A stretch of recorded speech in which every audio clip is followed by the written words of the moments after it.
रिश्तों का ऐसा कत्ल जिसे सुनकर हर कोई दहल गया, पैरों तले जमीन खिसक गई। रिश्तों का ऐसा कत्ल जिसके बाद रिश्ते से लोगों का भरोसा उठ गया। नई दुल्हन ने ऐसा पाप किया है कि लोग पूछने लगे कि आखिर 7 फेरों और वचनों का ये अंजाम क्यों। जी हां, बात हो रही है इंदौर के राजा रघुवंशी हत्याकांड की। इंदौर में हुई शादी के चंद दिनों बाद मेघालय में हुए इस खौफनाक हत्याकांड की चर्चा आरोह है। जब तक सोनम रघुवंशी मिली नहीं थी, पकड़ी नहीं गई थी, तब तक इस केस की तस्वीर और इस केस की थ्योरी कुछ और थी। पुलिस सोनम की तलाश कर रही थी। उसके प्रति भी, यानी कि सोनम के प्रति भी लोगों में सिंपैथी थी। लेकिन जैसे उसे गाजीपुर से पुलिस ने हिरासत में लिया, मेघालय पुलिस का बयान सामने आया, मेघालय के सीएम का दावा सामने आया, लोगों के होश फाख्ता हो गए। दावा यह कि सोनम ने ही राजा रघुवंशी की अपने बॉयफ्रेंड के साथ मिलकर हत्या कर दी। चंद दिनों पहले सोनम ने जिसके साथ 7 फेरे लिए, जिसके साथ 7 जन्मों तक जीने मरने की कसम खाई, उसी सोनम पर राजा रघुवंशी की हत्या का आरोप लगा। अपने ही हाथों अपने सुहाग को उजाड़ने का आरोप लगा। और कई सवाल उठ रहे हैं कि क्या वाकई में सोनम ने हनीमून पर पति का खून कर दिया, और अगर ऐसा किया तो क्यों किया। क्या बॉयफ्रेंड की वजह से इस हत्या को अंजाम दिया गया। हत्या के इतने दिनों बाद तक सोनम कहां छिपी थी, किसके साथ थी। 17 दिनों तक कहां गायब थी सोनम, कौन उसकी मदद कर रहा था। अचानक यूपी के गाजीपुर के एक ढाबे पर बीच रात में अपीयर होने का मतलब क्या है। क्या सोनम ने सरेंडर किया, या सोनम पर प्रेशर मेघालय पुलिस का या पुलिस का बहुत बढ़ चुका था, उसके बच निकलने के चांसेस बहुत कम हो गए थे। या सोनम कुछ ऐसा जानती है जो शायद अभी पर्दे के पीछे ही है, और ये सारी थ्योरी जो है वो दूसरी तरफ दरकिनार हो जाए। कई सवाल हैं, कई थ्योरियां हैं। इसी मुद्दे पर आज मेहमानों से चर्चा करेंगे। बातचीत करने के लिए एल एन राव, पूर्व डीसीपी दिल्ली, हमारे साथ जुड़ चुके हैं। डॉक्टर जयंती दत्ता, मनोचिकित्सक, हमारे साथ जुड़ चुके हैं। संजीव देसवाल हमारे साथ जुड़ रहे हैं, जो कि प्राइवेट डिटेक्टिव हैं और उन्होंने इस तरह के कई केसेस सॉल्व भी किए हैं।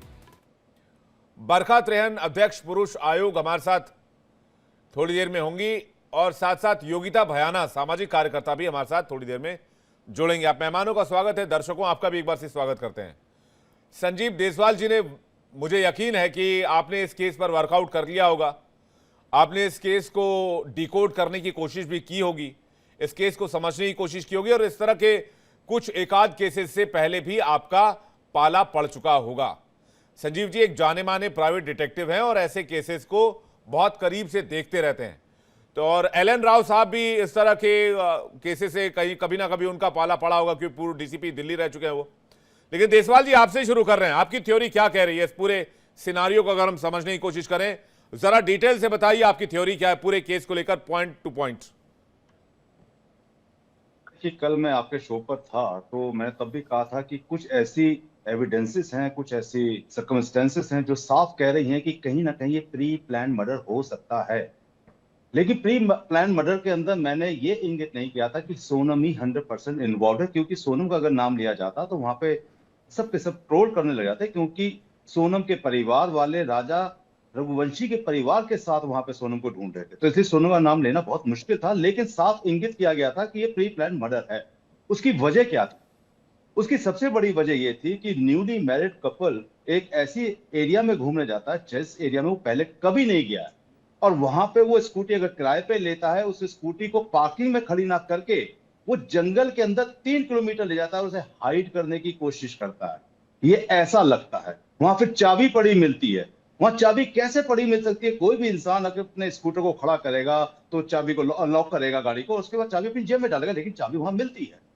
नंबर 2, जहां राजा रघुवंशी की बॉडी रिकवर होती है, वहां पर सोनम के वो कपड़े जो सोनम ने सीसीटीवी में साफ दिखता है 22 मई की रात को पहन रखे थे, वो कमीज, वो रेनकोट वहां पे घटनास्थल पर जो क्राइम सीन था वहां पे मिलते हैं। थर्ड, वहां पे एक दाऊ नाम का हथियार मिलता है। ये कैसे हो सकता है कि एक हत्यारा हत्या करने के बाद अपना हथियार वहां छोड़ दे?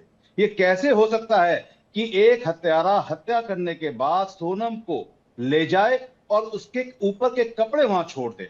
ये सारी की सारी जो सर्कमस्टेंसेस थी, ये कहीं इशारा कर रही थी प्री प्लान मर्डर की तरफ, क्योंकि ये इस तरीके से किया गया था, दिखाया जा रहा था कि वहां सोनम थी, सोनम के कपड़े वहां हैं, ज्वेलरी लूट ली गई है, और वो जो हथियार है वो वहां के लोकल लोग यूज करते हैं।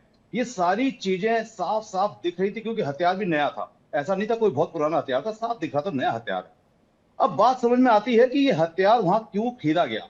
मुझे ऐसा लगता है कि ये हथियार सिर्फ और सिर्फ पुलिस को मिसगाइड करने के लिए खरीदा गया, जिससे ये लगे कि इस हथियार का यूज किया गया है, और ये हथियार तो यहाँ पे जो लोकल लोग हैं वो यूज करते हैं, चाहे वो मांस काटने के लिए, जंगल काटने के लिए, लकड़ी काटने के लिए।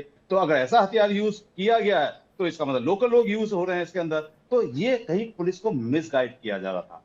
अब देखिए, जब सोनम ने अपने आप को अरेस्ट करवा दिया, या ये बता दिया कि मुझे तो 15 दिन से 20 दिन से कहीं रखा गया था, मैं बेहोश थी, मुझे पता नहीं चला, जब अटैक हुआ राजा रघुवंशी पे तो मैं वहां बेहोश हो गई, ये सारी की सारी चीजें साफ दिखती है कि कहीं कवरअप है। 16 दिन 17 दिन आपको कहीं रखा गया है, आपके ऊपर जो इस वक्त कपड़े हैं, जो आपकी ड्रेस दिख रही है, वो पूरी आपकी फिट बॉडी पे आ रही है।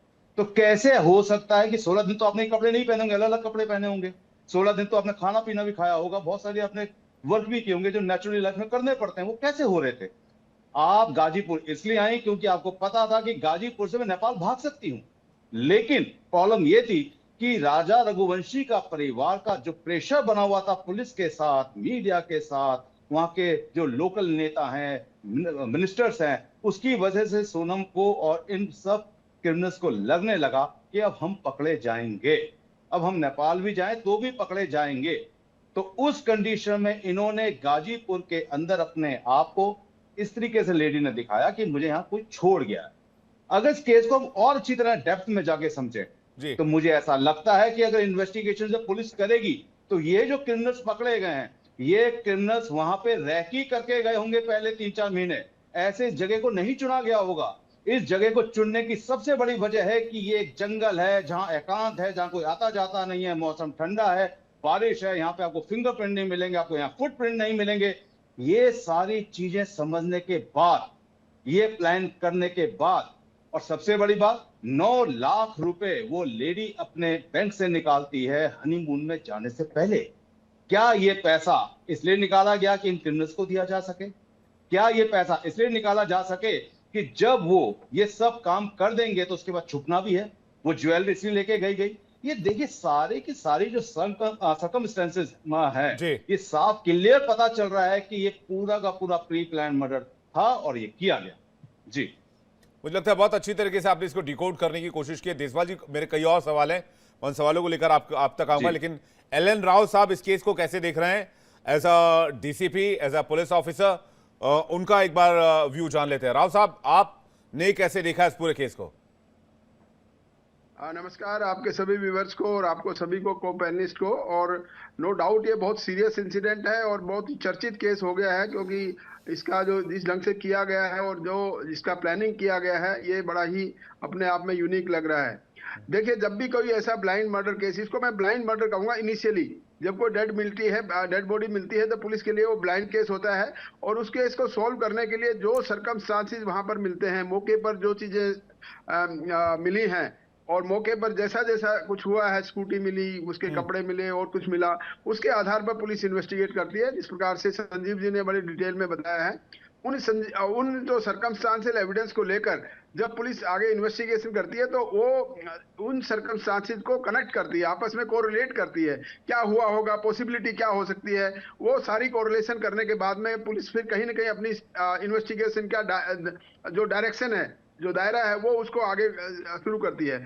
अब ये देखने वाली बात है कि ये 17 दिन तक जो सोनम अपने आप को ये कह रही है कि मेरे को कहीं किसी ने रखा था, वो सारी बातें अब देखना पड़ेगा। सबसे इंपॉर्टेंट इसमें क्लू जो मैं बता रहा हूँ आपको, वो रहेगा उसका मोबाइल फोन।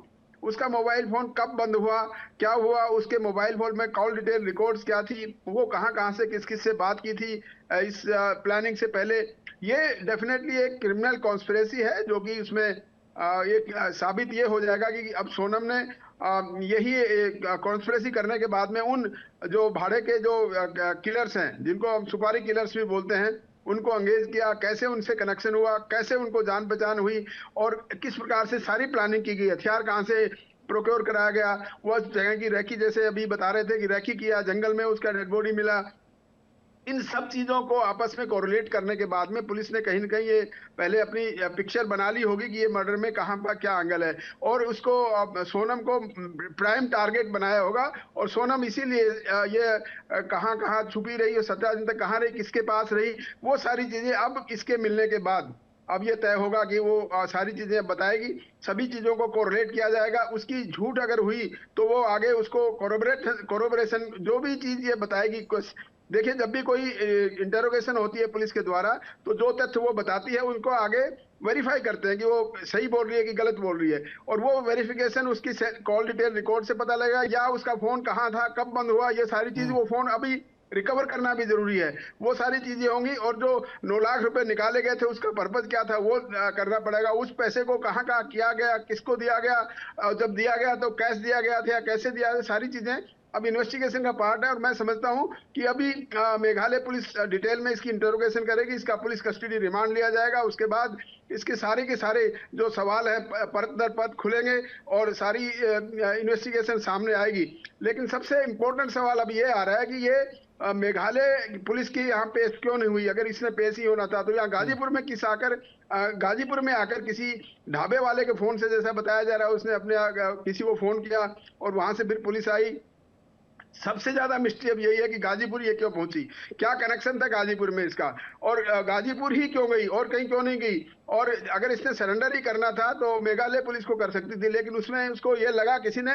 और ये और मैं बता देता हूँ बात आपको, इसको कहीं ना कहीं कोई लीगल एडवाइस भी मिलती है। जब आदमी ऐसे को फरारी काटता है, यानी कि फरार होता है किसी केस में, वो डेफिनेटली किसी कानूनी जानकार से सलाह लेता है। तो कानूनी विशेषज्ञ ने इसको ये बताया होगा कि आप वहाँ डायरेक्ट अगर वहाँ सरेंडर करेंगे तो हो सकता है आपको इलीगली डिटेन किया जाए, या कोई आपके ऊपर प्लांट किया जाए, कोई वेपन प्लांट किया जाए, और कोई एविडेंस है वो प्लांट हो सकती है। लेकिन आप ऐसे ढंग से ये आपका क्रिएट करिए कि आप कहीं ना कहीं और दूसरी जगह पे आपने सरेंडर करके दिखाया, या अपने आप को बताया कि मैं वहां लोकेटेड हूँ, वहां से पुलिस उसको ले जाएगी, रिकॉर्ड बन जाएगा कि हाँ पुलिस लेके गई है, और उसके बाद पुलिस उसके ज्यादा कुछ और कुछ नहीं कर पाएगी। तो हो सकता है लीगल एडवाइस की वजह से इसने, यानी कि एक स्मार्ट मूव के तौर पर आप देख रहे हैं।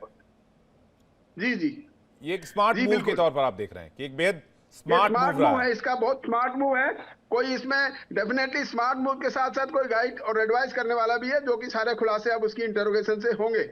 जी, देसवाल जी कुछ कहना चाह रहे हैं, उसके बाद जयंती जी आपके पास बरकत रेन भी हमारे साथ जुड़ गए, उनके पास जा रहे हैं।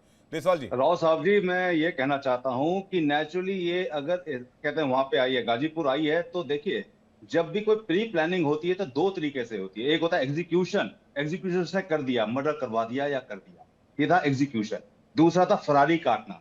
फरारी काटने के लिए उसने गाजीपुर को इसलिए चुना होगा, या गाजीपुर के कोई 100-200 किलोमीटर के एरिया को इसलिए चुना होगा क्योंकि वहां से वो नेपाल भागने के मूड में होंगे।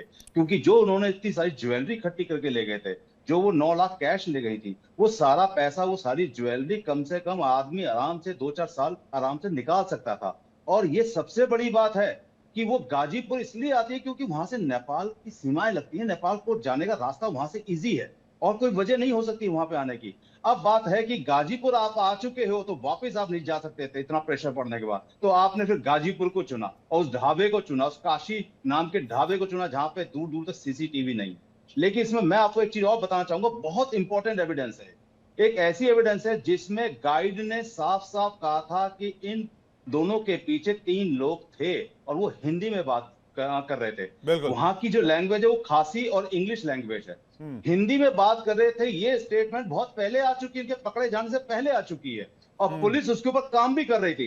देखिए, इस पूरे केस के अंदर एक दुख है और एक बहुत सुख की बात है। दुख इस बात का है कि किसी की मानसिक कुसंगति की वजह से, किसी की गलतियों की वजह से एक निर्दोष आदमी मारा गया है, और खुशी इस बात की है कि मेघालय पुलिस बहुत आराम से काम कर रही थी। उसने कहीं मीडिया में कोई ऐसा बयान नहीं दिया जिससे ये पता चल सकता कि किसके ऊपर उनका शक है, क्योंकि 2 आदमी गायब हुए थे।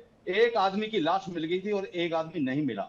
एक आदमी जब नहीं मिला तो नेचुरल पुलिस की इन्वेस्टिगेशन का सबसे बेस्ट तरीका यही है कि इमीडिएटली उनकी सीडीआर निकाली जाए, जिससे ये पता चले कि वो कहां मूव कर रहे थे, किससे बात कर रहे थे, उनकी लोकेशन क्या आ रही है।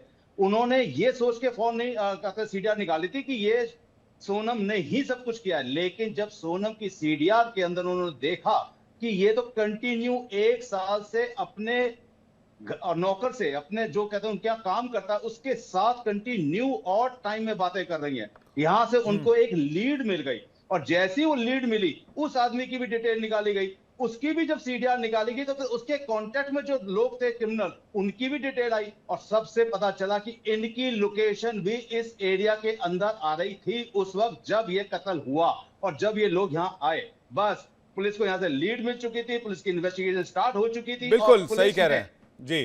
पुलिस ने अपनी इन्वेस्टिगेशन शुरू करते हुए इनको बिना बताए नेचुरली इन्होंने फोन बंद कर दिए होंगे, इसलिए इतने दिन लग गए इनको पकड़े जाने में। अदरवाइज ये बहुत पहले पकड़े जा सकते थे जी। बिल्कुल, और मेघालय पुलिस ने और मेघालय के सीएम ने कोई हवाई दावा तो किया नहीं है कि भाई यही मर्डर्स है। मैं त्रियन जी 1 सेकंड में आ रहा हूं, एक सवाल मैं जल्दी से ले लूं जयंती दत्ता जी से, फिर मैं आपके पास आ रहा हूं, 2 मिनट दीजिएगा। जयंती जी, मेरा सवाल आपसे बहुत सीधा है।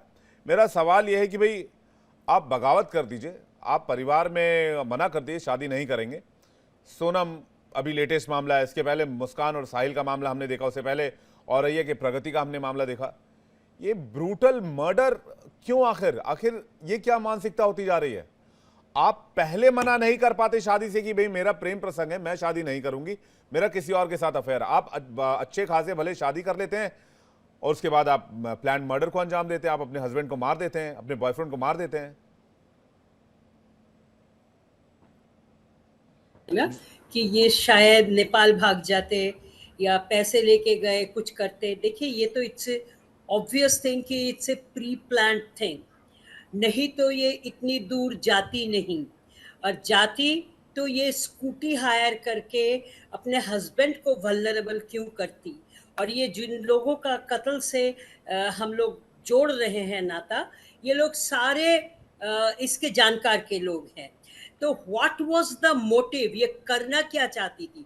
ऑब्वियसली 4 दिन 5 दिन की शादी के बाद अगर कोई हनीमून के नाम से इतने दूर निकलता है, ये तो आपको मानना पड़ेगा कि उसका मकसद कुछ और था। इस तरह से ब्रूटल किलिंग बढ़ती जा रही है समाज में by the women, because women know कि हमें तो आराम से मिल जाएगी छूट, यू नो। इस तरह के जो मानसिकता वाले लोग होते हैं, जिनमें क्रिमिनल प्रोपेंसिटी होती है, उनमें एक अहम भी होती है। साइकोपैथिक टेंडेंसी वाले लोग जो हैं, वो समझते हैं कि मैं कुछ भी करूं, ये मेरे मुट्ठी के अंदर है, मैं तो निकल जाऊंगा या मैं तो निकल जाऊंगी।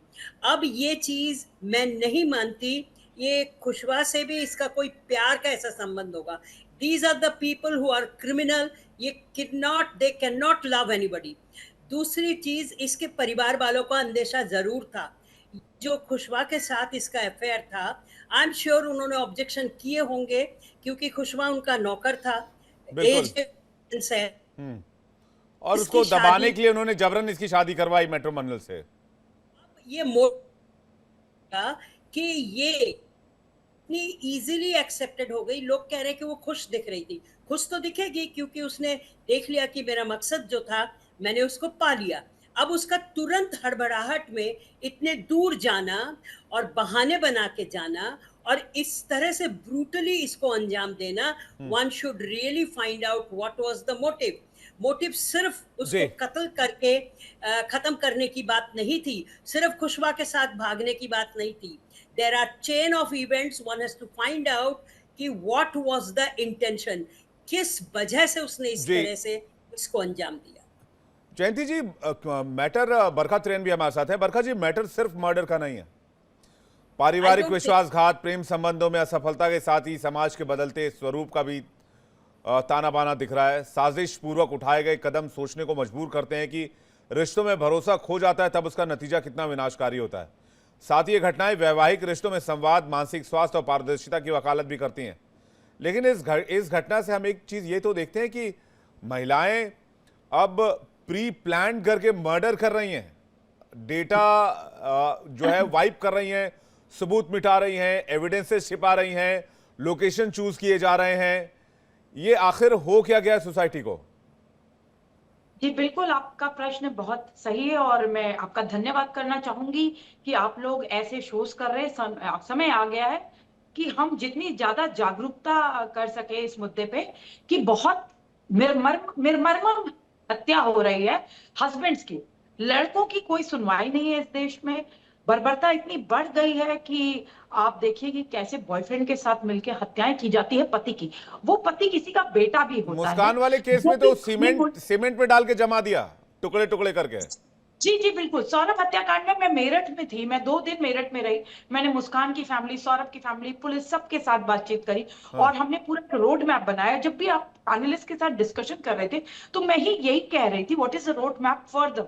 देखिए, हम इस पे निर्मम हत्या पे जितनी बात कर ले, जितनी निंदा कर ले उतनी कम है। मैं तो ऐसे लाखों केसेस देख चुकी हूं। आप चुनिंदा केसेस के बारे में बात करते हैं, जो कुछ चुनिंदा केसेस जो मीडिया में हाईलाइट हो जाते हैं। हम तो डेली बेसिस पे हजारों लाखों ईमेल्स देख चुके हैं। लोगों के केस सॉल्व करने में उनकी मदद करते हैं, इमोशनल सपोर्ट देते हैं, लीगल सपोर्ट देते हैं, कैसे वो केस फाइट करें। लेकिन फिर भी आत्महत्याओं की दर जो है 4 गुना है लड़कों की। और अभी जो हत्याएं हैं, अगर आप उन्हें जोड़ लें तो पता नहीं कितने गुना हो जाएंगी। और हस्बैंड्स इतने वल्नरेबल हो गए, उनकी एक कहीं केस अभी आया था, नहीं। किसी ने अपने बॉयफ्रेंड के साथ मिलकर अपनी पति के बेड पर जो है वो सांप छोड़ दिया था, कोबरा। जी बिल्कुल। और उसने वो 10 बार डसा उसको बस वो रूप देने के लिए, लेकिन पता चला कि वो जो कोबरा उसको डसा था वो मरे हुए बॉडी को डस रहा था। वो बंदा पहले ही जहर खा के उसको जहर देके मार दिया गया था। वो सरकारी नौकरी हथियाने के लिए, कहीं पे प्रॉपर्टी हथियाने के लिए, कहीं पे रिवेंज लेने के लिए मर्डर्स किए जा रहे हैं। अच्छा, इससे देखिए, सबसे पहले मैं एक और बात यहाँ पे रखना चाहूंगी कि मैं मेघालय की पुलिस और सीएम साहब दोनों को बधाई देना चाहूंगी। सीएम साहब ने भी प्रेस किया पुलिस का, तो वो उनको एक मोटिवेशन मिलता है, एनकरेजमेंट मिलता है अच्छा और बेहतर काम करने का। तो मेरी एक बधाई जरूर उन्हें, जिससे कि और दूसरी भी सीएम साहब को लगे और इस तरीके की वो कार्रवाई करने की मांग करे और पुलिस को भी प्रोत्साहन दे। और बहुत ही शानदार काम किया उन्होंने। लेकिन यहाँ पे एक महत्वपूर्ण बात यह है कि रोड मैप आगे क्या है। ये जो शातिर महिला है जिसने कॉन्ट्रैक्ट किलिंग करी अपने हस्बैंड की, हनीमून में भी उसको चैन नहीं था, उसने 10 लाख की ज्वेलरी जबरदस्ती, कौन लेके जाता है हनीमून पे ज्वेलरी? कोई नहीं लेके जाता। लेकिन उसका जो प्लान था उसको एग्जीक्यूट करने के लिए ज्वेलरी चाहिए। आखिर 17 दिन तक वो कहाँ रही? उसने बहुत बढ़िया एक ड्रामा सा क्रिएट तो किया है, लेकिन उस ड्रामे में कोई सत्यता नहीं दिखती और इसकी इन्वेस्टिगेशन होनी चाहिए। लेकिन मैं सीबीआई मांग के साथ साथ इस महिला के लिए, अगर ये दोषी पाई जाती है पूर्णतः, तो मैं फांसी की मांग करती हूँ। आपके चैनल के माध्यम से मैं कहना चाहती हूँ, अगर ऐसी शातिर महिलाएं, चाहे वो मुस्कान हो, चाहे वो कॉफी में जहर मिलाने वाली हो, चाहे सांप से डसवाने वाली हो, चाहे अपने औरैया का केस दिखा हो जिसमें लड़के की 15 दिन की शादी में ही, जब हमको नाम नहीं पता होता घर वालों का, ये नहीं पता होता रिश्तेदार कौन है, उसने 2.5 लाख रुपए जो मुंह दिखाई में आए थे उसी को बॉयफ्रेंड के साथ कहा कि इसकी हत्या करवा दीजिए और उन्होंने इसकी हत्या करवा दी कॉन्ट्रैक्ट किलर्स के साथ मिल करके। तो ये दुर्भाग्यपूर्ण स्थिति बढ़ती जा रही है क्योंकि कोई सुनवाई नहीं है इस देश में लड़कों की, कोई लीगल रिकोर्स नहीं है, कोई कानून नहीं है लड़कों के प्रोटेक्शन के लिए। ये एक मैटर है, ये आप जो सवाल उठा रही हैं ये हत्याकांड के बाद का है। मैं कह रहा हूं कि भाई लड़कियां बोल्ड होकर घर में कहते हैं कि नहीं करनी है शादी, ऑलरेडी मैं रिलेशनशिप में हूं, मैं अपने पसंद के लड़के से शादी करना चाहती हूं, ये नहीं करेंगी। बजाय इसके कि आप शादी कर लें और बाद में जाके मर्डर कर दें अपने बॉयफ्रेंड के साथ रहने के तो लिए। पैसे कैसे आएंगे? पैसे कैसे आएंगे विवेक जी? मर्डर होगा, हस्बैंड मर्डर हुआ, उसके बाद बॉयफ्रेंड जेल में, यहाँ मैडम को तो थोड़े दिनों बाद बेल मिल जाएगी और दूसरा बॉयफ्रेंड मिल जाएगा। तो इजी अर्निंग स्कीम है ये सबसे जयंती जी कुछ कहना चाह रही है? बरखा जी वापस लौट रहा हूँ। जयंती जी, उसके बाद संजीव जी आपके पास आ रहा हूँ जी। It's not a simple love affair, ये लोग लव करने के काबिल ही नहीं है। अगर लव ही होता तो इस तरह से हैवानियत पे नहीं उतारू होती। आप देखिए, मैं तो ये गुजारिश करूंगी सुनने वाले जितने जुडिशियरी में हैं, लीगल प्रोफेशनल्स हैं, कि आप ये जो पैसा देते हैं लड़की को वो बंद करवा दीजिए। डिवोर्स चाहिए दे दीजिए, नहीं रहना है नहीं रहना है छोड़ दीजिए। लेकिन अगर आप छोड़ दें ये पैसा देना, तो आप देखेंगे डिवोर्स की रेट कम हो जाएगी। इस तरह से कातिलाना हरकत वो भी कम हो जाएगा। मैंने आपसे शुरुआत में ही कहा, मोटिव देखिए, मोटिव सिर्फ प्यार का या आपसे शादी क्यों करी आपने, फिर यहाँ पे आप मोटिव देखिए, जरूरी तौर पे कुछ और पैसे इन्वॉल्व होंगे, तभी इसने इस तरह से उसको, अगर जी। उसने मना किया तो उसको कत्ल कर दिया। That is the problem, you no.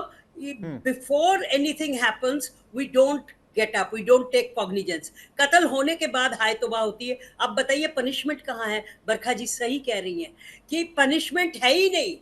मैं ऐसे केसेस डील कर रही हूँ जहां खुलेआम लड़की बोल रही है मैं तेरा कत्ल, पढ़ी लिखी लड़की है, नौकरी में है, और वो लड़के से कहती है मैं तेरे को कत्ल करवा दूंगी या तो मैं तेरे को मार डालूंगी, and she is misbehaving with her daughter also, still no cognizance.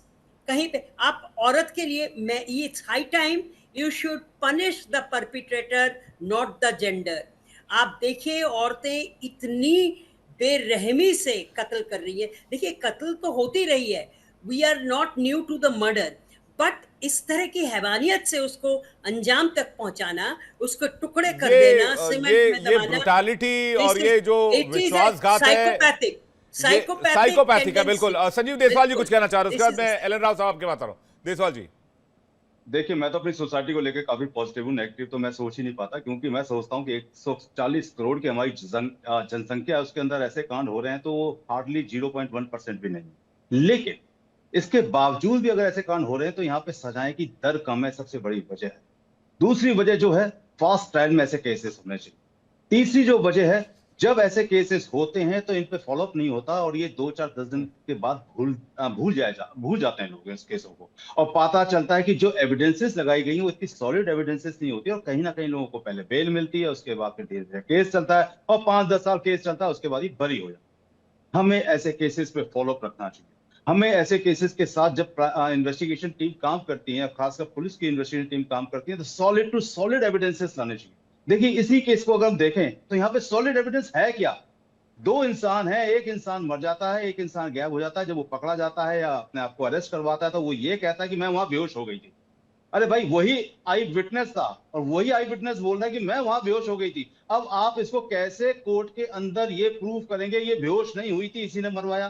तो इसके लिए सॉलिड एविडेंसेस कहां है हमारे पास? सॉलिड एविडेंसेस हमारे पास सबके सब सर्कमस्टेंस एविडेंस है। क्या एविडेंसेस है जी? सीडीआर में लोग एक दूसरे से बात करते थे, सीडीआर कहती है ये यहाँ लोग घूम रहे थे, सीसीटीवी कहते हैं ये इसके पीछे थे।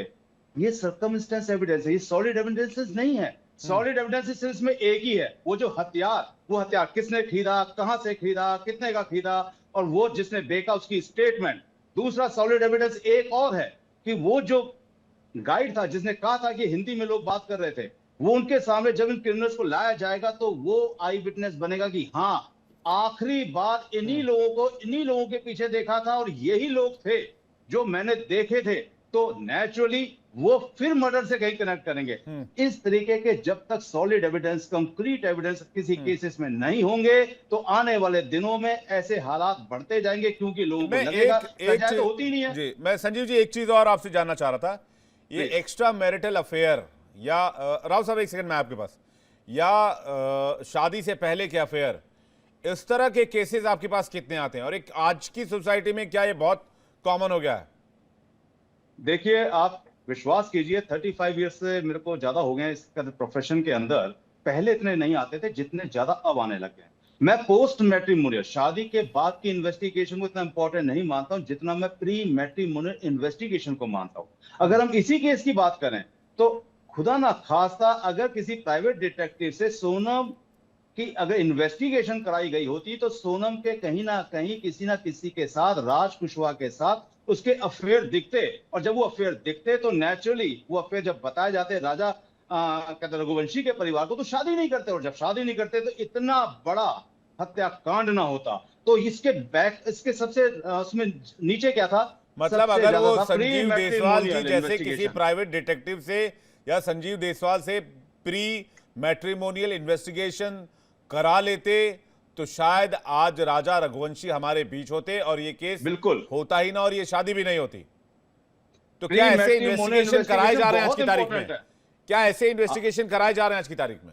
डेली कम से कम 20 से 30 कहते हैं हमारे पास कॉल्स हैं, स्पेशली प्री मैट्रिमोनियल इन्वेस्टिगेशन को लेकर, और खासकर बड़े शहरों में तो इंपॉर्टेंट हो गई हैं, क्योंकि बड़े शहरों में जो लड़कियां बाहर से आती हैं, छोटे शहरों से आती हैं, यहाँ पढ़ती हैं, लिखती हैं, उसके बाद नौकरी करती हैं, पीजी में रहती हैं, पीजी में रहते फिर वो मॉल्स में घूम रही है, पब में घूम रही है। ये इंफॉर्मेशन जब किसी को मिलती है जो शादी करना चाहता है, तो नेचुरली हम कहते हैं कि देखिए, ये पूरा का पूरा बैकग्राउंड इन्वेस्टिगेशन में, शादी करनी है नहीं करनी, सोचना है, फ्यूचर प्लानिंग करनी, ये आपने सोचना है। हमारा काम है कि हम आपको सच्चाई बता दें कि इस तरीके की लड़की है, इस तरीके का इसका लाइफ स्टाइल है, और वो लाइफ स्टाइल गलत नहीं है, लेकिन उस लाइफ स्टाइल को आप कितना एक्सेप्ट कर सकते हैं, क्या आपके परिवार में एक्सेप्ट किया जा सकता है। ये pre matrimonial investigation very very important in our investigation field, क्योंकि पोस्ट मैट्रिमोनियल तो बात की बातें हैं। प्री मैट्रिमोनियल में अगर कुछ गड़बड़ हो गई तो पोस्ट मैट्रिमोनियल बदलेगी नहीं, लेकिन अगर आपने प्री मैट्रिमोनियल इन्वेस्टिगेशन नहीं कराई तो वही पोस्ट मैट्रिमोनियल इन्वेस्टिगेशन में बदलेगी, और वहीं पे प्रॉब्लम्स आएंगे। अभी जैसे किसी ने कहा था, इतनी सारी प्रॉब्लम चलती हैं कोर्ट के अंदर, एविडेंस नहीं लगा पाते हैं लोग, एक दूसरे को गालियां देते हैं, एक दूसरे को कहते हैं हम तुम्हें मार देंगे। ये सब होता क्यों है? ये सब इसलिए होता है कि गलत रिश्ते हो जाते हैं। तो गलत रिश्ते ना हो उसके लिए प्री मैट्रिमोनियल इन्वेस्टिगेशन बहुत इंपॉर्टेंट हो जाती है, और फिर ऐसे काम बिल्कुल, और इस जान तरीके तो के केस होंगे। बेशकीमती होती है संजीव भाई, जान तो बेशकीमती बिल्कुल। है। आप एक प्री बिल्कुल। मैट्रिमोनियल इन्वेस्टिगेशन करा लीजिए, और मुझे लगता है कि वक्त का तकाजा है, समय की मांग है कि ये इन्वेस्टिगेशंस जो है अगर कराए जाएं तो हो सकता है कई जानें बचाई जा सकती हैं। मैं एक सवाल और आपसे लूंगा, उससे पहले राव साहब कुछ कहना चाह रहे हैं। राव साहब आप कुछ कह रहे हैं? जी जी विवेक जी, देखिए ये मैं I agree with Sanjeev ji की प्री मैट्रिमोनियल अगर इन्वेस्टिगेशन हो तो ऐसे केसेस से बचाया जा सकता है, और ऐसी केसेस जो शादी ऐसी है वो टल सकती है।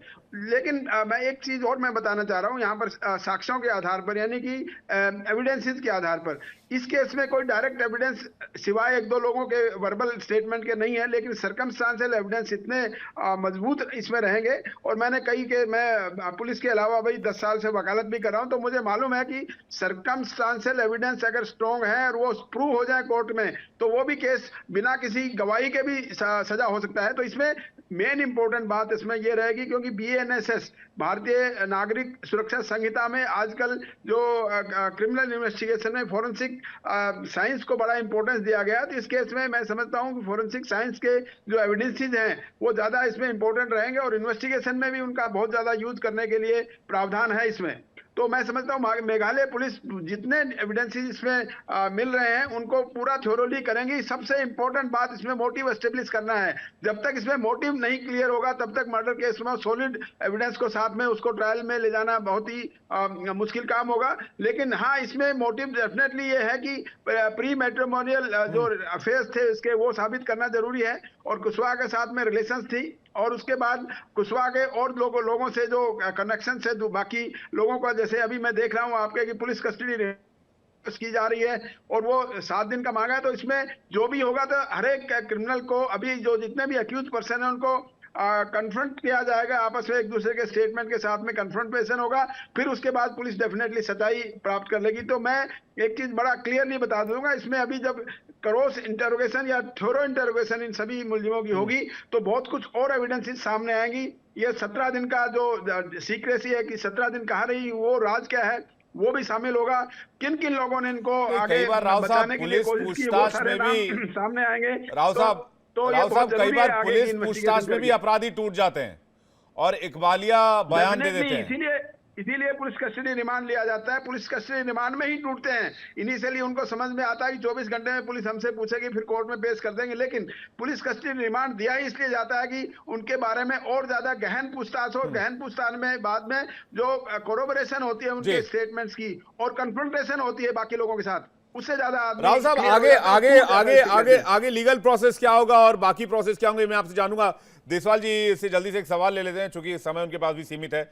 देसवाल जी, अगर मैं इस थ्योरी को ही पूरी पलट दूं, अगर मैं ये कहूं कि इसमें सोनम जो है वो विक्टिम हो सकती है, इस थ्योरी के कितने चांसेस लगते हैं आपको क्या इसकी पॉसिबिलिटीज भी है? अगर है तो वो कहानी क्या हो सकती है?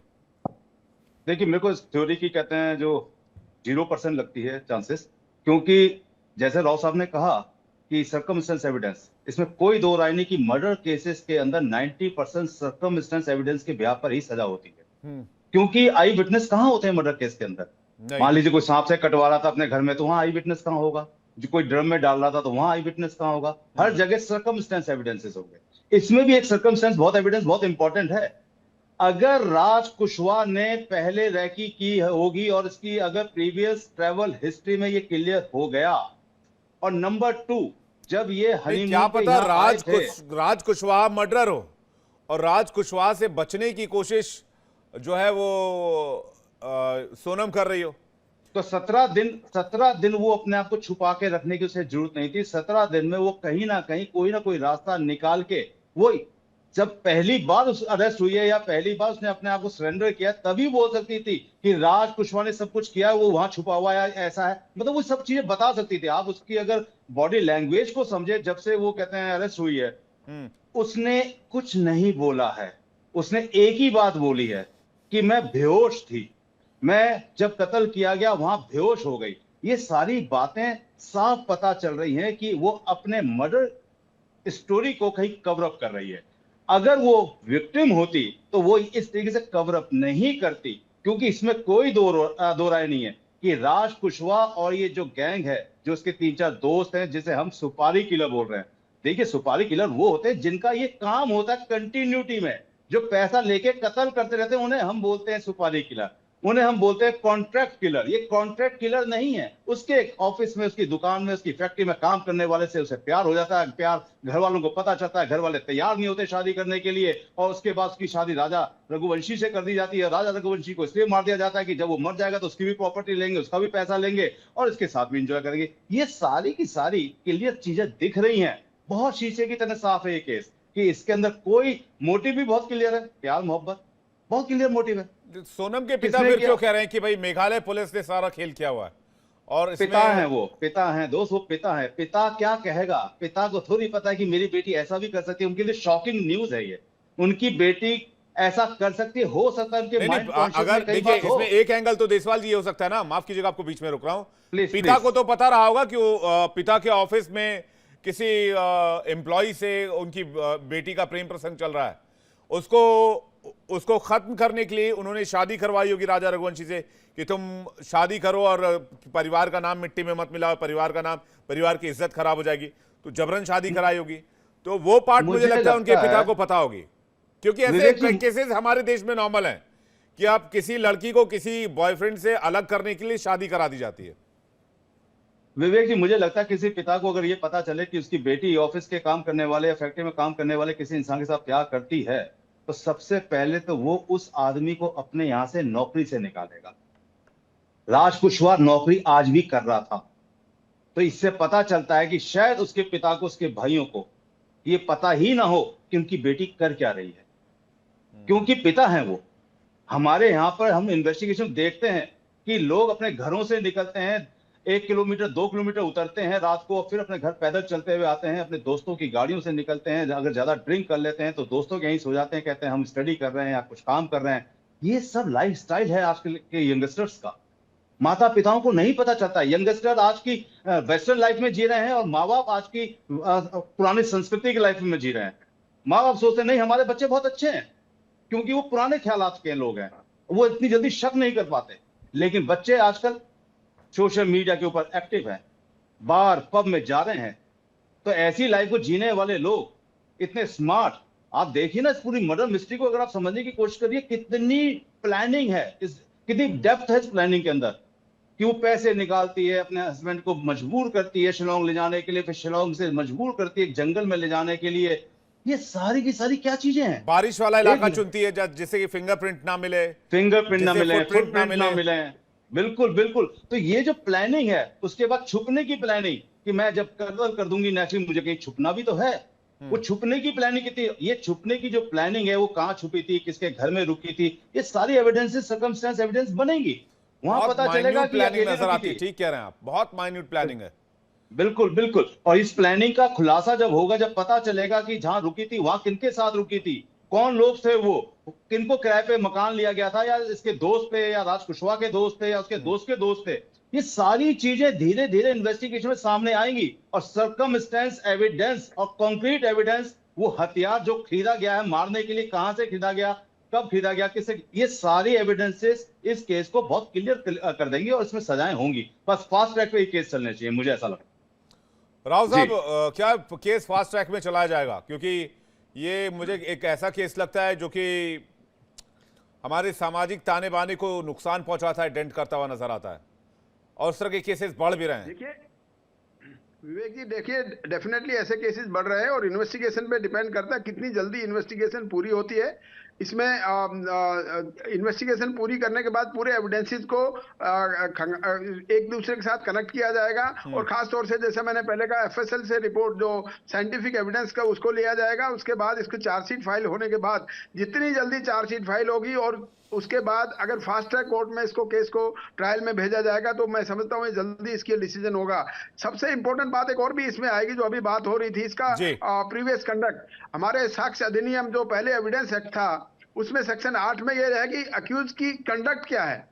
जैसे अभी कह रहे थे कि आपने पूछा था कि ये क्या इसका ये विक्टिम भी हो सकती है या नहीं, इसका विक्टिम नहीं होने के चांस बिल्कुल नहीं है। आई एग्री विद देशवाल जी, क्योंकि अगर इसका विक्टिम होती तो डेफिनेटली ऐसा जैसे उन्होंने कहा बेहोश होगी, बेहोश होने के बाद तुरंत पुलिस को रिपोर्ट करती और यही आई विटनेस होती कि मैं देखे मेरे सामने मेरे आदमी का कत्ल कर दिया है। तो इसका कंडक्ट इतने 17 दिन तक गायब रहना, ये कंडक्ट है, इसको एक जो साक्ष्य अधिनियम है उसमें एक एविडेंस के तौर पर माना जाएगा। इसका conduct of an accused suspect जो भी है वो देखने वाली बात है। उसके बाद जो इन्वेस्टिगेशन ऑफिसर हैं वो सारे के सारे एविडेंसेस, चाहे ओरल एविडेंस है जैसे हथियार वाले का बयान है या किसी और ने देखा वो है। मैं एक चीज और बताना चाह रहा हूं कि कोई भी सातिर बदमाश कितना भी हो, यानी क्रिमिनल कितना भी हो, जो साक्ष्य मिटाने की कोशिश करे कि हाँ मैं ऐसे जगह में जाके ऐसा करूं कि मेरे साक्ष्य नहीं आएंगे, फिर भी कहीं ना कहीं हमारी ये थ्योरी है क्रिमिनल इन्वेस्टिगेशन की कि मुलजिम कहीं ना कहीं अपने सबूत, अपने चिन्ह जरूर छोड़ जाता है, अपने एविडेंसेस जरूर छोड़ जाता है। वही एविडेंसेस ढूंढने की जरूरत है पुलिस को इन्वेस्टिगेशन के दौरान। वो अगर एविडेंसेस मिल गए, चाहे कितने ही कोशिश करी होगी, मुलजिम कहीं बरसात में गए थे या फिंगरप्रिंट मिटाने की कोशिश की या और कुछ है, तो ऐसी माइन्यूट अगर इन्वेस्टिगेशन की जाएगी इसमें, और डेफिनेटली इसमें की जानी चाहिए, और वो होने के बाद में जो एविडेंसेस होंगे उनके आधार पर इसमें पुख्ता सबूत के साथ में इसकी चार्जशीट फाइल होगी। और मैं समझता हूँ ऐसे केसेस को जल्द से जल्द ट्रायल किया जाए ताकि इस प्रकार का जो लेकिन ट्रेंड कमाल ये केस सोनम के सामने आने के बाद उसको तोड़ा जाए ये अब और ये समाज में केस एकदम ही पलट गया। जघन्य अपराध होने हमारे से साथ रोका जाए। रुद्र प्रताप इसे- सिंह राव साहब आपके पास वापस लौट रहे हैं। जैसे सोनम सामने आई, अभी तक सोनम के लिए सिंपैथी की लहर चल रही थी पूरे देश में, सोनम कहां है, सोनम को ढूंढो, सोनम कहां है, सोनम को ढूंढो। लेकिन सोनम जैसे ही मिली ये केस ही पूरा बदल गया, सीन पूरा चेंज हो गया, मैटर पलट कर आ गया एकदम। रुद्र प्रताप सिंह जी हमारे साथ जुड़े हुए हैं। रुद्र प्रताप जी, आप कैसे देख रहे हैं, आपकी थ्योरी क्या है इस पूरे केस को लेकर? देखिए, जो पूरा घटनाक्रम है वो पूरे संदेह के दायरे में ही आता है। कारण क्या है कि जिस तरह से घटना हुई और इसके इतने दिन बाद इनको यहाँ से गाजीपुर से जिस तरह से ये मिली हैं, तो मुझे लग रहा है कि इसमें कहीं ना कहीं बहुत सारे पेच ऐसे हैं जिसको पुलिस को सुलझाने में मुझे नहीं लग रहा वक्त भी नहीं लगना चाहिए। कारण क्या है कि ये लोग कोई पेशेवर अपराधी नहीं है। पुलिस के पास राव साहब यहाँ बैठे हैं, उनको पता है कि जो लोग ये लोग गिरफ्तार हुए हैं बहुत जल्दी इनके साथ पूछताछ के बाद इस केस का खुलासा हमको लगता है 1-2 दिन के अंदर ही हो जाएगा। लेकिन ये पूरे घटना इसलिए संदेह के दायरे में जाती है, जिस तरह से राव साहब बता रहे थे कि अगर कोई दिक्कत थी तो इनके बाद उनको तुरंत पुलिस से संपर्क करना चाहिए था। ये जो 18-20 दिन का टाइम लगा है, ये टाइम जो लग रहा है वो नहीं लगना चाहिए। कारण क्या है कि वहां से यहाँ तक आने में भी वक्त लगा होगा, और उस दौरान अगर यहाँ से फोन मांग करके कॉल किया जा सकता है तो पहले भी किया जा सकता था। तो कोई न कहीं ये स्थिति पूरे संदेह के दायरे में आती है। और मुझे लग रहा है कि 1-2 दिन के अंदर जिस तरह से पुलिस जांच की प्रक्रिया करती है, अपराधी जिस तरह से गिरफ्तार होंगे, ये पूछताछ के दौरान ये अपना सच कबूल कर लेंगे। क्योंकि मुझे लग रहा है कि इन्होंने जो अपनी पूरी तरह से प्लानिंग करी होगी उसमें ये कहीं ना कहीं सफल नहीं होते दिख रहे थे, इसीलिए इन्होंने अब लास्ट में आकर के इन्होंने हथियार डाल देना जैसा होता है कि अब मेरे पास कोई और विकल्प नहीं है और मैं अब नहीं छुप सकती, क्योंकि ये कोई पेशेवर अपराधी नहीं है कि इन्होंने पहले से प्लान किया है कि एग्जिट प्लान क्या है, ऐसा कुछ था नहीं, ये सिचुएशनल रहा होगा जो भी इन्होंने प्लानिंग किया। और ऐसे अपराधी प्लान में ये नहीं सोचते हैं कि इनका अंजाम क्या होगा, तो इसलिए एक समय के बाद ये गिव अप कर देते हैं। और मुझे लग रहा है कि ये सिचुएशन यही आई है। मैं इनको जल्दी लगा से कि हमारे पास देसवाल जी से एक आखिरी सवाल कर लूं, मुझे लगता है वो जा भी रहे हैं। देसवाल सर, मेरा आखिरी सवाल, मेघालय ही क्यों चुना गया? मेघालय को लेकर ये भी खुलासा हुआ है कि मेघालय का टिकट खुद सोनम ने करवाया था और इसकी जानकारी सोनम ने अपने हस्बैंड को दी थी, राजा रघुवंशी को। तो और कई स्टेट्स हैं जहां पर जाया जा सकता था और इस तरह के इलाके ढूंढे जा सकते थे, मेघालय ही क्यों? विवेक जी, वैसे तो ये इन्वेस्टिगेशन की बात है कि मेघालय ही क्यों, लेकिन जो हमें समझ में आता है मेघालय शायद इसलिए क्योंकि वहां से आपके बांग्लादेश की जो बॉर्डर है वो बहुत ज्यादा दूर नहीं था। हो सकता है कि उन्होंने ये सोचा हो कि क्या पता है बांग्लादेश की कोई थ्योरी चल पड़े, और कई डिबेटर्स ने और कई एंकर्स ने बांग्लादेश की स्टोरी को भी चला दिया था और बिल्कुल। नेचुरली मिसगाइड हो गई थी पुलिस, और हम लोग भी मिसगाइड होने लगे थे और सब लोग मिसगाइड होने लगे थे। होता क्या है कि वहां पे काफी लोकल गैंग्स भी एक्टिवेट हैं उस एरिया के अंदर, जो इस तरीके की हरकतें करते रहे हैं पहले भी। तो उन्होंने सोचा कि अगर हम वहां चले जाएंगे, वहां की पुलिस बहुत सीधी सादी होगी, शायद इन्वेस्टिगेट नहीं कर पाएगी, हो सकता है कि वहां जंगल इतने हैं, घाटियां इतनी हैं, वहां पे बॉडी नहीं मिल पाएगी, और नेचुरली बॉडी एक दिन में नहीं मिली, कुछ दिनों के बाद मिली, डीकम्पोज होके मिली। जब डीकम्पोज होके बॉडी मिली, अगर ये माँ बाप, ये कहते हैं राजा के बच्चे, कहते हैं जो पेरेंट्स हैं, अगर वहां पे जाके शोर ना मचाते, कोशिश ना करते, इतनी मेहनत ना करते, तो शायद पुलिस इतनी जल्दी एक्टिवेट भी नहीं होती और शायद इतना मीडिया भी एक्टिवेट नहीं होता। ये प्रेशर की वजह से वहां पे लोग मिले, ये लाश मिली है, अदरवाइज अच्छा, लाइफ मेघालय का हो जाती। मौसम भी इनके प्लानिंग के अनुकूल था। देखिए, इसमें कोई दो राय नहीं है कि यहाँ फिंगरप्रिंट फुटप्रिंट नहीं मिल सकते थे, क्योंकि और सबसे बड़ी बात है फिंगरप्रिंट उस जगह से भी नहीं मिल पाते जहां पे मॉइस्चर बहुत ज्यादा होता है, क्योंकि जहां पे भी आपके फिंगरप्रिंट लगते हैं वहां पे अगर मॉइस्चर उस फिंगरप्रिंट के ऊपर कंटिन्यू लगता जाएगा तो वो फिंगरप्रिंट खत्म हो जाते हैं। तो इसलिए, लेकिन इतनी डेप्थ कहते हैं इन्होंने नहीं सोचा होगा कि इस तरीके से कहते हैं हम लोग अपने फिंगरप्रिंट वहां छुपा लेंगे। इन्होंने ये सोचा होगा कि वहां पे मौसम अच्छा है, वहां जंगल झाड़ियां हैं, जंगल ऐसे एरिया है जहां पे लोग हमें नहीं जल्दी से ढूंढ पाएंगे। देखिए ना, वहां पे कत्ल हुआ तो कहाँ किसी को पता चला, नेचुरली शोर तो मचा होगा ना। हो सकता है पोस्टमार्टम रिपोर्ट में आए कि राजा रघुवंशी को कुछ ऐसी चीज खिला दी गई थी 2-3 घंटे पहले उसकी वाइफ के द्वारा, हो सकता है कोई टॉफी दे दियो खाने के लिए कि लो मैं भी खा लूंगा, आप भी खा लो, और टॉफी में कुछ ऐसा हो जिससे वो अनकॉन्शियस हो जाता है, उसको मार दिया जाए, क्योंकि उसके सर के ऊपर हिट किया गया है। अब सर के ऊपर 2 बार हिट किया गया है और उस दाव से हिट किया गया है, जो अपने आप में बहुत जबरदस्त हथियार है। तो मुझे ऐसा लगता है कि इस कॉन्स्पिरेसी के अंदर मेघालय को चुनना सिर्फ इसलिए था कि वो एकांत का एरिया है, जंगल का एरिया है, पहाड़ी एरिया है, घाटियों का एरिया है, और वहां बॉडी को खत्म करने के बाद डीकम्पोज किया जा सके, बस, और इससे ज्यादा कोई वजह हो नहीं सकती। शुक्रिया संजीव जी, आप हमारे साथ जुड़े, बहुत बहुत धन्यवाद। राव साहब के पास जा रहे हैं, जल्दी से राव साहब से एक सवाल। Thank you. राव साहब, अब इस आगे केस में आपको क्या लग रहा है? आगे केस में देखिए, इसकी इन्वेस्टिगेशन जल्द से जल्द पूरी होगी, एविडेंस चीज को सारा ठीक से इकट्ठा करने के बाद में चार्जशीट फाइल होगी, चार्जशीट होने के बाद में ट्रायल में जाएगा, और जितनी एविडेंसेस अभी अधूरी हैं उनको सबको पूरा करने के बाद ही ये केस की इन्वेस्टिगेशन कंप्लीट हो जाएगी। और मैं समझता हूं कि इसको जितनी जल्दी परस्यू किया जाएगा ट्रायल के दौरान। अभी तक के सर्कमस्टांसेस के हिसाब से केस लग रहा है कि सोनम के खिलाफ मजबूत केस है मेघालय की पुलिस के पास। डेफिनेटली जो अवेलेबल सर्कमस्टांसेस हैं और जो अवेलेबल एविडेंसेस हैं उसके आधार पर मैं समझता हूँ पुख्ता सबूत हो जाएंगे, और जब भी पुख्ता सबूत सारे सामने आएंगे उसके बाद इस केस में चार्जशीट फाइल होगी। अभी तक ऐसी कोई नहीं कह सकते कि हाँ कोई डायरेक्ट एविडेंस इसमें नहीं है, क्योंकि आई विटनेस ऐसे केसों में होता नहीं है। जब आई विटनेस नहीं होता है तो सर्कमस्टांशियल एविडेंस अगर स्ट्रॉन्ग है तो वो सजा के लिए काफी होता है, और इस केस में मैं समझता हूँ इसके खिलाफ सर्कमस्टांसेस हैं, क्योंकि इतनी दूर शादी के बाद हनीमून पे लाना और किस ढंग से यहीं पर इसको इसका अंजाम देना, ये क्रिमिनल एक्टिविटी, लोगों के साथ में कनेक्शन, उनका कॉल डिटेल रिकॉर्ड्स, उनकी लोकेशन, मर्डर के टाइम पे जहां पर जो जगह में डिकम्पोज की जो बॉडी को उन्होंने डिस्पोज ऑफ किया, वो सारी चीजें सब सामने आएंगी, और मैं समझता हूँ कि इसमें बहुत पुख्ता सबूत रहेंगे, चाहे वो सर्कमस्टांसेस हैं, और वो काफी रहेंगे आगे ट्रायल करने के लिए। राव साहब, लेकिन कई गंभीर सवाल हमारे देश में खड़े हो गए हैं और इस केस के बाद स्पेशली कि अक्सर देखा गया है प्रेम विवाह या अरेंज मैरिज के बावजूद महिलाएं अपने जीवन साथी के साथ खुश नहीं रहती, लेकिन पारिवारिक या सामाजिक दबाव के कारण वो रिश्ते को छोड़ भी नहीं पाती हैं। ऐसे में कुछ महिलाएं एक्सट्रीम स्टेप उठाती हैं। ये घटनाएं ये भी दिखाती हैं कि महिलाएं अब अपराध को छुपाने के लिए तकनीक और चतुराई का सहारा लेने लगी हैं। मोबाइल डेटा मिटाया जा रहा है, शव को ठिकाने लगाया जा रहा है या आत्महत्या का रूप देने की कोशिश की जा रही है। बहुत माइन्यूटली प्लानिंग पर यह सब कुछ चल रहा है। इससे पता चलता है ये कृत्य कोई अचानक गुस्से वाला मामला नहीं है, बल्कि सुनियोजित तरीके से, पूर्व नियोजित तरीके से किए जा रहे हैं और एक अलार्मिंग सिचुएशन है हमारी सोसाइटी के लिए, हमारे समाज के लिए, हमारे देश के लिए। आप मेहमानों का शुक्रिया हमारे साथ जुड़ने के लिए और अपना कीमती वक्त हमें देने के लिए बहुत बहुत धन्यवाद। डिबेट में फिलहाल इतना ही।